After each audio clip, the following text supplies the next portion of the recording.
ভালো আছেন। আর এই ভালো থাকার মধ্যে যে কারিগর থাকে এবং সেই কারিগরতা যে পূর্ণ করে তার নাম মানুষ। আর মানুষ প্রত্যেকটি কাজে সফলতা চায় এবং যখন সেই বিফলতাগুলো আসে তখন সে মুষড়ে পড়ে। আর সেই মুষড়ে পড়ার জন্য সে রাস্তা খুঁজতে থাকে। আর সেই রাস্তা তাকে দেয় জ্ঞান, তার বুদ্ধি এবং তার কর্মকুশলতা তাকে তার রাস্তা দেখায়। এবং সেই রাস্তা দেখানোর জন্য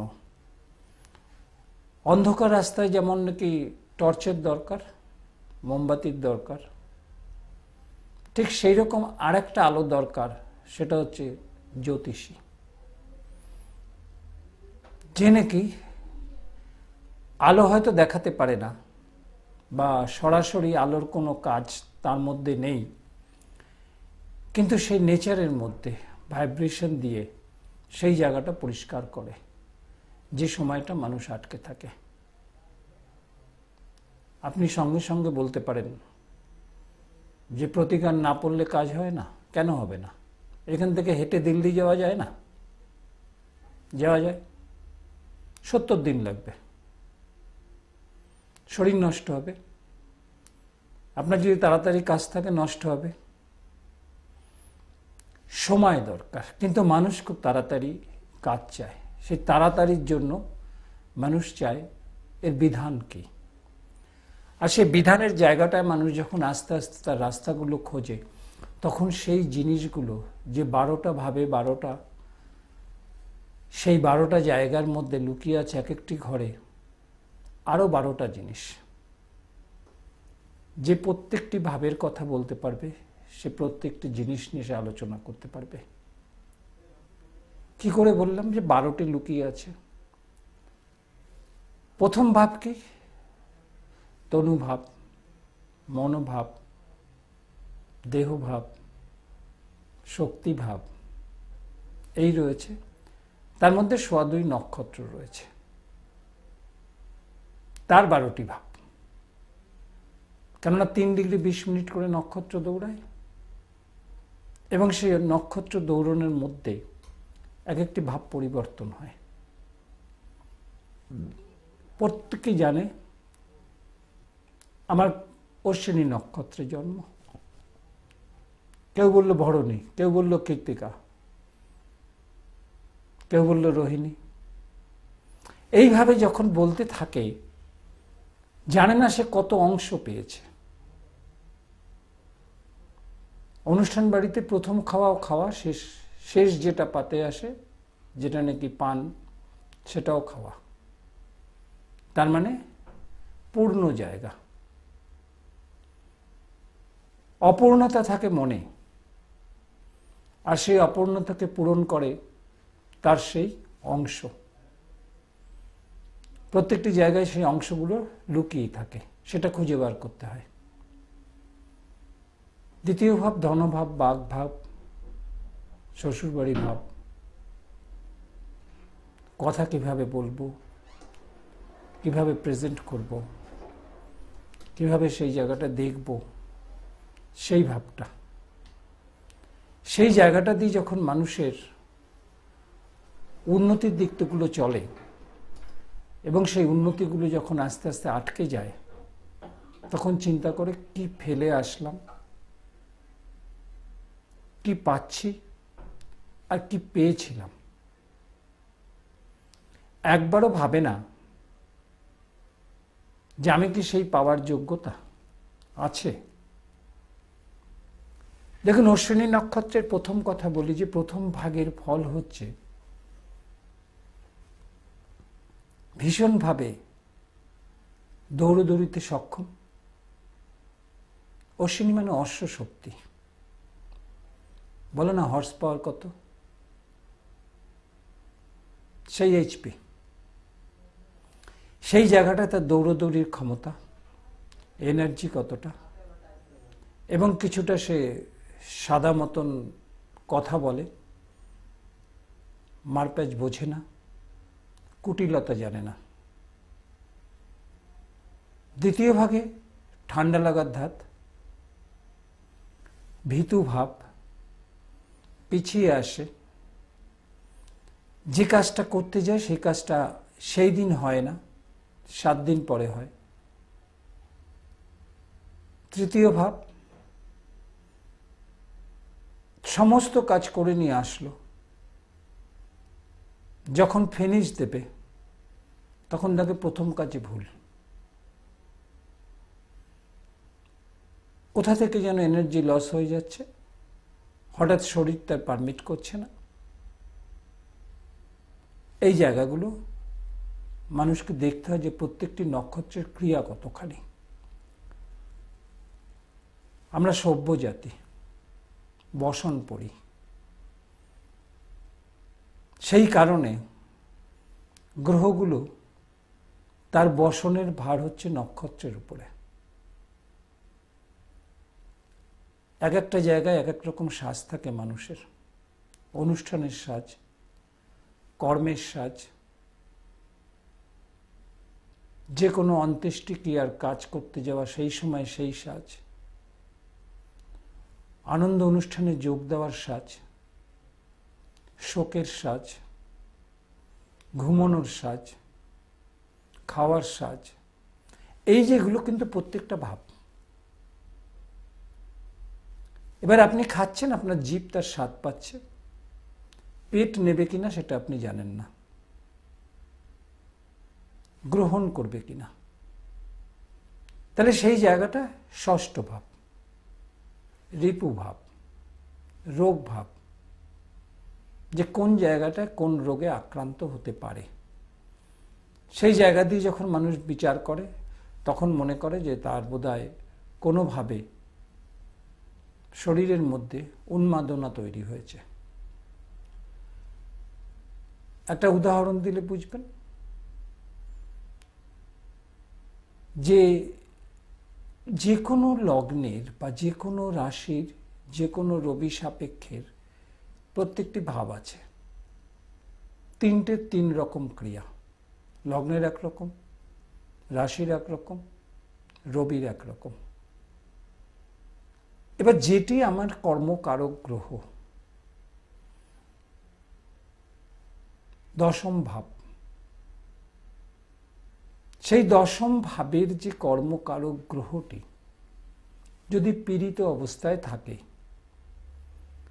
এবং যদি যে কোনো রকমভাবে বাজে নক্ষত্রের মধ্যে বসে থাকে বা দশমপতি দশম ভাবে অবস্থান করে, তাহলেও দেখবেন কর্মে বিড়ম্বনা। সেটি নক্ষত্র পাবে। মেষ লগ্ন, মেষ রাশির দশম ভাব হচ্ছে শনি।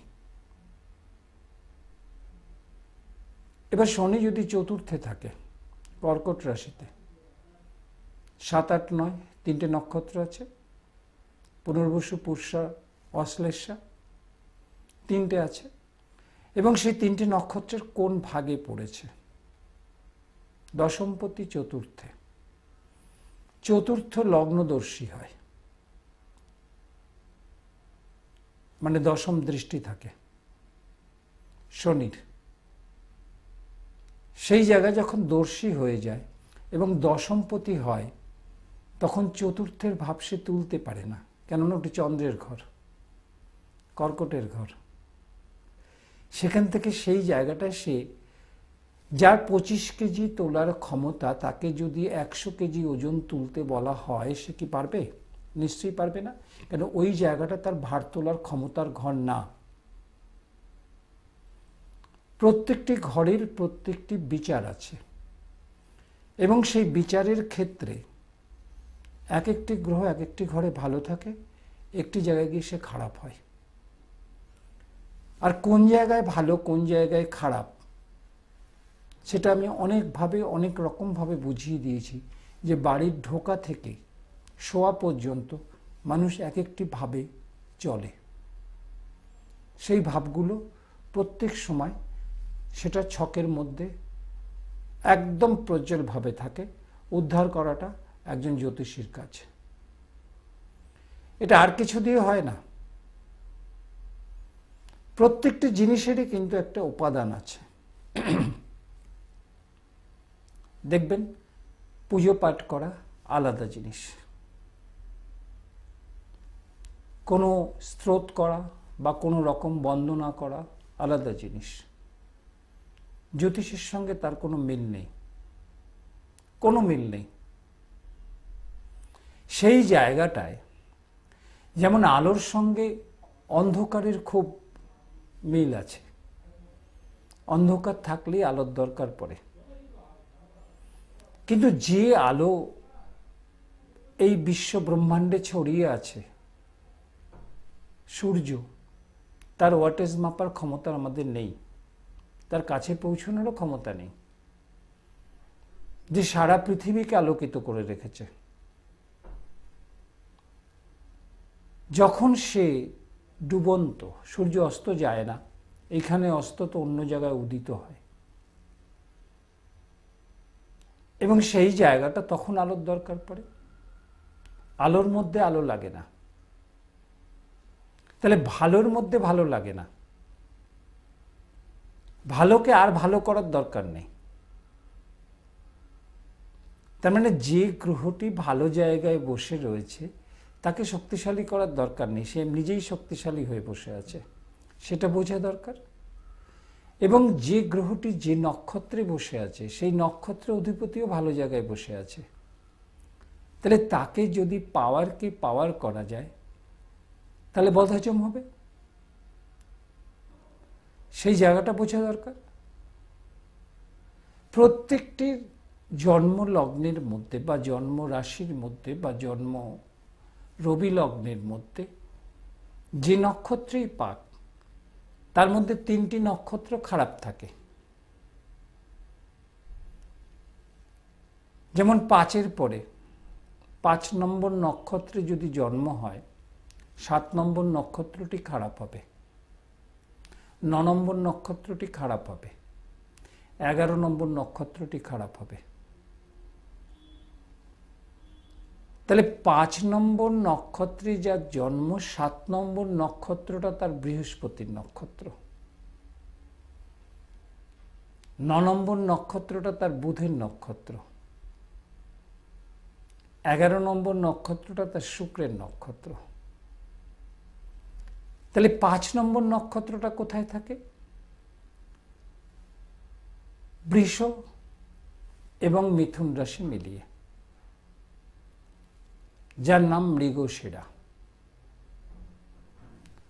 হরিণের মতো চঞ্চল কিন্তু খুব ঠান্ডা। দেখবেন হরিণ খুব ঠান্ডা এবং ধীরে চলে, যখন সে এবং খুব চকিত থাকে, আচমকা কোনো বিপদের গন্ধ পেলে তার মতো দ্রুতগামী আর কেউ হতে পারে না। ঠিক সেই নেচারটা 5 নম্বরের মধ্যে লুকিয়ে আছে, কিন্তু 4টে ভাগে আছে। আমি আগেই বলেছি একটি নক্ষত্র 4 ভাগে বিভক্ত।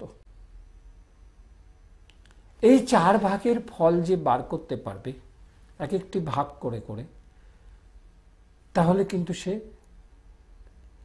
তার ক্লায়েন্টকে বা তার কাছে যে এসছে তাকে ঠিক মতো বিচারটাও তুলে দিতে পারবে, আর না হলে কিন্তু অসুবিধা হবে। প্রত্যেক রাশি লগ্নের একটি নবম ঘর থাকে। যেমন মেষ রাশির নবম ঘর ধনুর ঘর, বৃষ রাশির মকরের ঘর, মিথুন রাশির কুম্ভের ঘর, কর্কট রাশির মীন রাশির ঘর, সিংহ রাশির মেষ রাশির ঘর, কন্যা রাশির বৃষ রাশির ঘর, আর তুলা রাশির বুধের ঘর, মিথুন রাশির ঘর, বৃশ্চিক রাশির কর্কট রাশির ঘর, ধনু রাশির সিংহ রাশির ঘর, মকর রাশির কন্যা রাশির ঘর, আর কুম্ভ রাশির তুলা রাশির ঘর, মীন রাশির বৃশ্চিক রাশির ঘর। ধনু থেকে শুরু করলাম, বৃশ্চিকে শেষ করলাম। 12টা নবম ঘর বেরোলো, 12টা রাশির। তাহলে এই নবম ঘরের সাথে নবমকে বলা হয় ভাগ্য, নবমকে বলা হয় পিতা, এবং নবমকে বলা হয় যে ভাগ্যকে মেনে চলো। আচ্ছা, ভাগ্যের হাত ধরে যদি বসে থাকেন তাহলে কি আপনি সেই জায়গাটা কর্মে যেতে পারবেন? তাহলে ভাগ্যের সাথে কি দরকার? উদ্দীপনা, শক্তি, কুশলতা, কর্মের দক্ষতা, এগুলো দরকার। তবে না আপনাকে ভাগ্য সাথ দেবে। তাহলে প্রত্যেকটি নবম ঘরের সপ্তম ঘর হয় থার্ড হাউস, যেটি নাকি আমি বলি রিলেশন ঘর, সহোদর ঘর, ভাতৃঘর। তাহলে মেষ লগ্ন, মেষ রাশির মিথুন রাশি হচ্ছে থার্ড হাউস, এবং তার নবম ঘর হয় ধনু রাশি। তাহলে একটি বুধের ঘর, একটি বৃহস্পতির ঘর। তাহলে বুধ বৃহস্পতিতে একটা সম্পর্ক ভালো না। তাহলে কোন সময় গিয়ে নিশ্চয়ই একটা জায়গায় ভালো সে ফল উঠাতে পারে। এবার ধরুন নবমে বুধ বসে আছে, লগ্ন থেকে নবম ঘর ধনুরাশির ঘর, 20 নম্বর নক্ষত্রে, শুক্রের নক্ষত্র, এবং সেই শুক্র বৃহস্পতির নক্ষত্র পেয়েছে। সেই বৃহস্পতি দ্বিতীয় ঘরে, শুক্রের ঘরে। তাহলে বৃহস্পতির নক্ষত্র যদি পায় শুক্র, তাহলে তাকে নয় কুম্ভ রাশিতে থাকতে হবে, নয় মীন রাশিতে থাকতে হবে। বোঝানোর সুবিধার্থে ধরে নিলাম মীন রাশিতে আছে। তাহলে বৃহস্পতি শুক্র ইন্টারচেঞ্জ হলো, মানে ঘর পরিবর্তন হলো। তাহলে ঘরের পরিবর্তনের সাথে সাথে একটা জলরাশি আর একটা পৃথ্বী রাশি, এবং বৃষ রাশি স্থির রাশি, আর মীন রাশি দ্বিস্বভাব রাশি এবং জলরাশি। আর শুক্র বায়ু রাশির মালিক, জল রাশির মালিক, স্থির রাশির মালিক এবং পৃথ্বী রাশির মালিক। তাহলে সে জলরাশিতে রয়েছে। সেই জায়গাটায় নবমের ভাগ্য প্রতিফলিত হয় খুব ভালোভাবে। খারাপটা হয় কখন? খারাপ হয় দশার উপর নির্ভর করে, যে দশাটা মানুষ একটু ইগনোর করে যায়। তার জন্ম নক্ষত্রের উপর দশা বিচার। শুক্রের দশায় জন্ম হলে পরে তার রবির দশা আসবে, রবির পরে চন্দ্রের দশা আসবে, চন্দ্রের পরে মঙ্গলের দশা আসবে, মঙ্গলের পরে রাহুর দশা আসবে, রাহুর পরে বৃহস্পতির দশা আসবে, বৃহস্পতির পরে শনির দশা আসবে, শনির পরে বুধের দশা আসবে। এইভাবে প্রত্যেকটি দশা চেঞ্জ হতে থাকে। এই যে পরিবর্তন, রোটেশন, ঘূর্ণায়মান, রাশিচক্রটি ঘূর্ণায়মান। কোনোদিন এক ঘর থেকে আর এক ঘরে গ্রহ পরিবর্তন করা যায় না। রেট্রোগ্রেডের দ্বারা ওই ঘর থেকে এই ঘরে পিছিয়ে আসে, যেহেতু চক্রটি ঘুরছে বলে। রেট্রোগ্রেড কথাটা কি? বকরি, বক্রত্ব নিয়েছে। তার মানে গ্রহের যা দৈনন্দিন গতি, তার থেকে গতি কমিয়েছে। তাহলে সে রেট্রোগ্রেড গ্রহ ভালো না রেট্রোগ্রেড গ্রহ খারাপ? প্রশ্ন জাগে। সেই প্রশ্নটি যখন জাগে, তাহলে জন্ম সময় যদি সেই গ্রহটি রেট্রোগ্রেড থাকে, তাহলে যখন গোচরে যখন সেই গ্রহটি রেট্রোগ্রেড হয়, তখন তার ফলটি খারাপভাবে আসে। আর জন্ম সময়ে যদি গ্রহটি সরল গতিতে থাকে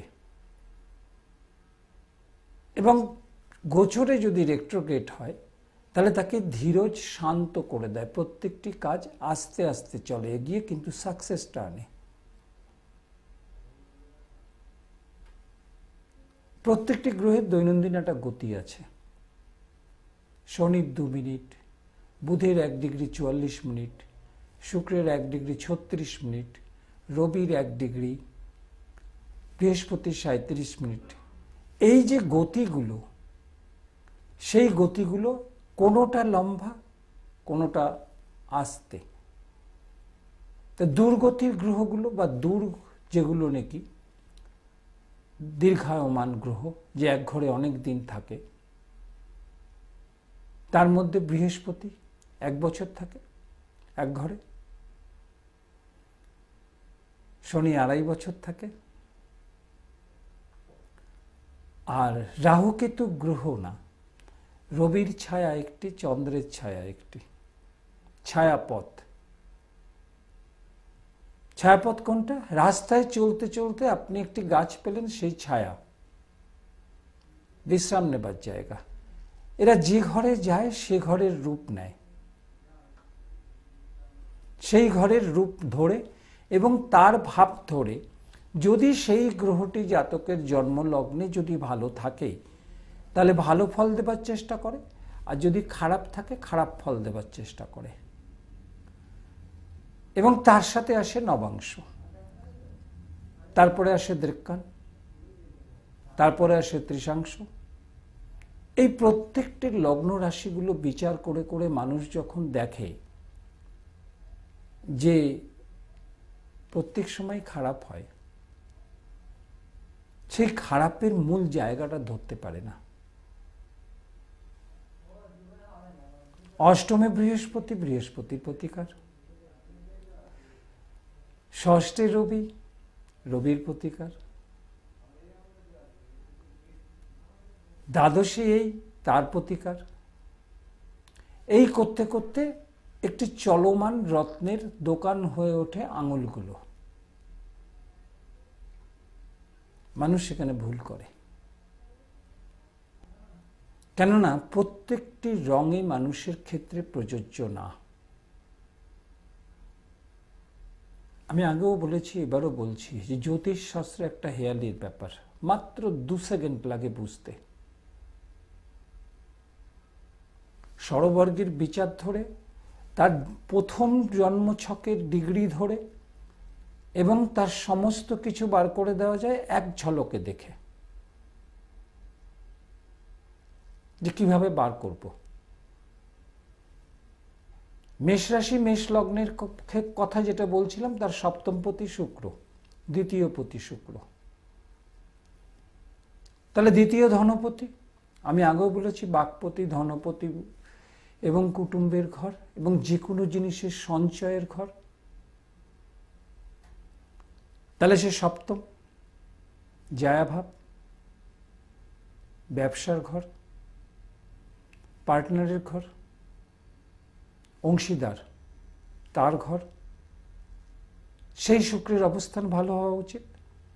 না হলে এই সব কাজে যেগুলো বললাম, সেই কাজগুলো যদি ঠিক মতো না হয়, ব্যবসা করতে গেল ঝগড়া হলো, এবং বিয়ে করলো টিকলো না,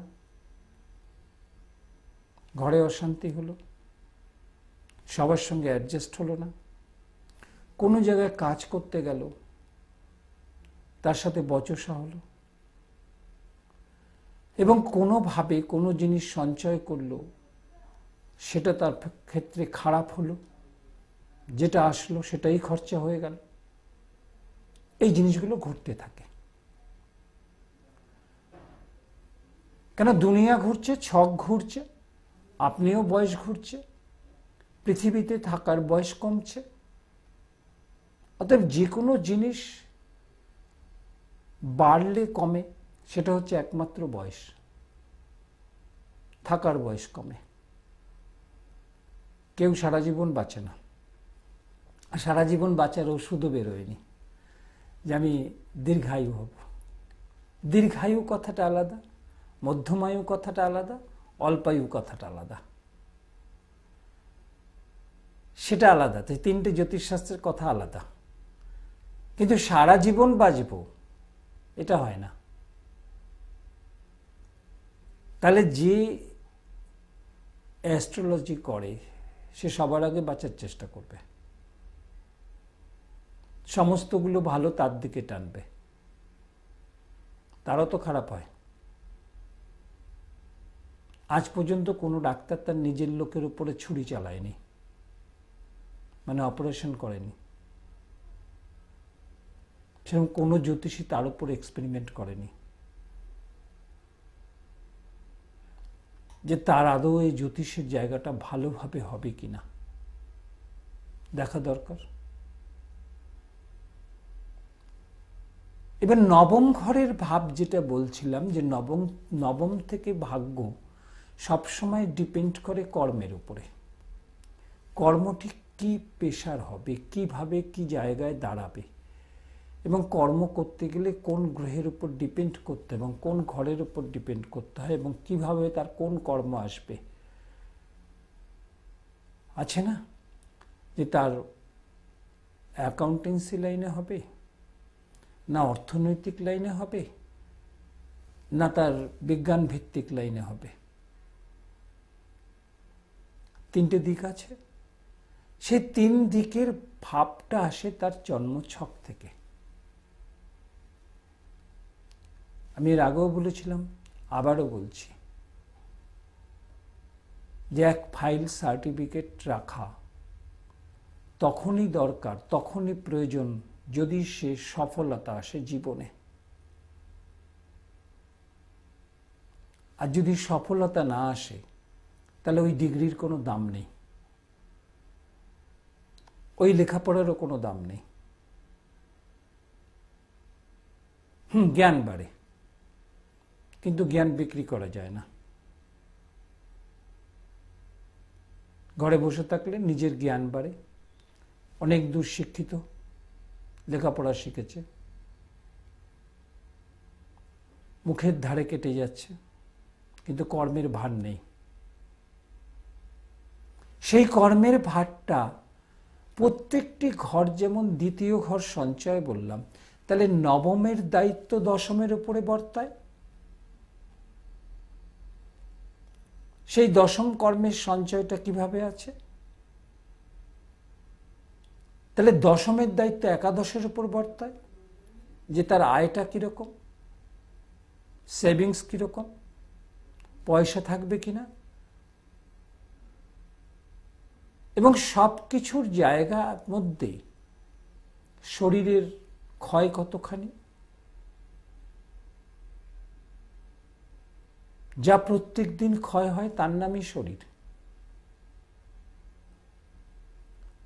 ক্ষয় হতে হতে বিনাশ হয়। সেই বিনাশটা হওয়ার আগে দাঁড়াতে পারবে তো? সেটা উদ্ধার করা দরকার। সেই জায়গাটা যাওয়া দরকার, যে কিভাবে সে সেইখানে পৌঁছবে। তাহলে সেই প্রশ্নগুলো এবং তার উত্তরগুলো লুকিয়ে আছে এই 12টি ঘরের মধ্যে এবং 12টি নবাংশের মধ্যে। তার মানে 24টি, 12টি দৃক্কান আছে, এবং 12টি দৃক্কানের মধ্যে সেই 12 জায়গায় 36টি, এবং আরও 12টি আছে তার তৃতীয়াংশ, 48টা, এবং 8 আর 4 12, 1 + 2 3, এবং 3টে গ্রহ, যে নাকি সবসময় মানুষের দাঁড়িয়ে যায় চন্দ্র সাপেক্ষে, রবি সাপেক্ষে, লগ্ন সাপেক্ষে রুলিং প্ল্যানেট। সেই রুলিং প্ল্যানেটটাকে ধরতে হবে যে কোন জায়গায় কি যাচ্ছে, কোন জায়গায় সে কাজ করবে। মেষ লগ্নের ক্ষেত্রে কে, বৃষ লগ্নের ক্ষেত্রে কে, মিথুন লগ্নের ক্ষেত্রে কে, কর্কট লগ্নের ক্ষেত্রে কে, সিংহ লগ্নের ক্ষেত্রে কে। তাহলে সেই জায়গাটা বার করতে হয় যে তাকে, দেখুন গাড়ির কম্পার্টমেন্ট যদি আপনি ট্রেনের উপর, রেল লাইনের উপর রেখে দিন, সে চলবে না যতক্ষণ তার ইঞ্জিনের পাওয়ার না আসছে যে টেনে নিয়ে যাবে। অতএব লগ্ন, রাশি এবং রবি তিনটেই থাকতে পারে, পাওয়ারটা কোথা থেকে আসবে সেটাকে এগিয়ে নিয়ে যাবার। আমি একটু আগেই বললাম, যদি কেউ কিছু না করে, কেউ জন্মছক না দেখায়, কেউ কোনো প্রতিকার না পড়ে, তাহলে কি তার কি সে উন্নতি হবে না? আমি তো বললাম যে হেঁটেও দিল্লি যাওয়া যায়, কেন পা দুটো দিয়েছে, শরীর দিয়েছে।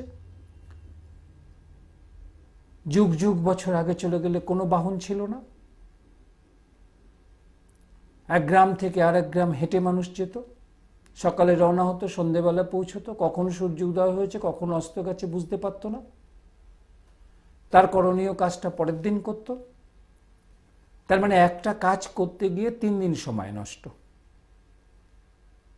3 দিন মানে 72 ঘন্টা। তার মানে 7 + 2 = 9, তার মানে সেই 9টা গ্রহ। তাহলে 1 থেকে 9 এটা গোনা যায়, কিন্তু 10 আবার রিপিট, 1-এর পুনরাবৃত্তি, 12, 11, 2-এর, 12, 3-এর, 13, 4-এর, প্রত্যেকটি আবার পুনরাবৃত্তি। কিন্তু 1 থেকে 9-এর মধ্যে দ্বিতীয়বার কেউ আসবে না।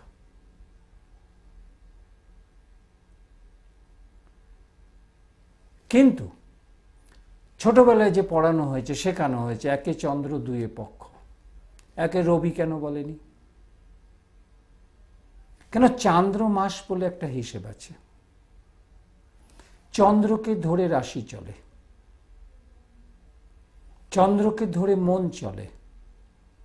চন্দ্র যে জায়গায় থাকে সেখান থেকে নবমকে, দশমকে, লগ্ন যেখান থেকে থাকে নবম দশমকে, রবি যেখানে থাকে সেখান থেকে নবম দশমকে, তারপরে বিচার, তারপরে সে কোন দশায় জন্মেছে, এখন কি দশা ভোগ করছে, এবং সেই দশাপতি এবং দশা অধিপতি এবং তার সাথে যে রয়েছে সে কিভাবে আছে, এবং সেই দিনকার গোচর ফল কি, কোন প্ল্যানেট কোন ঘরে বসে আছে, মানে কোন গ্রহ কোন ঘরে বসে আছে, সেটা দেখা দরকার। তাহলে সেই জায়গাটা তখন বিচার আসে। রোগ নির্ণয় হলো, রোগের ওষুধ নেই, এটা তো হতে পারে না। কিছু একটা ট্রিটমেন্ট চলে, এবং সেই ট্রিটমেন্টটা কতখানি দুরারোগ্য রোগীর রোগ কি, যেটার কোনো ট্রিটমেন্ট করেও লাভ হবে না, তবুও তো লোকে চেষ্টা করে যে হ্যাঁ তবু চেষ্টা করে দেখা যাক যদি সফলতা আসে। তা আমরা চেষ্টাই করতে পারি, সফলতা কিন্তু তার নিজের চেষ্টার মধ্যে থাকে, যে আসে তার উপর। সে যদি সকাল থেকে রাত অবধি ঘুমিয়ে থাকে, তার ভাগ্য ঘুমিয়ে থাকবে, তার কর্ম ঘুমিয়ে থাকবে, তার অর্থ ঘুমিয়ে থাকবে, তার আত্মীয় স্বজনরা দূরত্ব বেড়ে যাবে, ঘুমিয়ে থাকবে, সব কিছুই ঘুমিয়ে যাবে।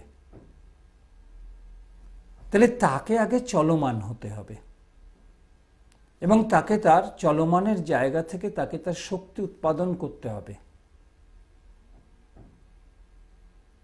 এবং আমি বলেছিলাম যে বস্তু এবং পদার্থ মিলনে শক্তির উৎপাদন হয়।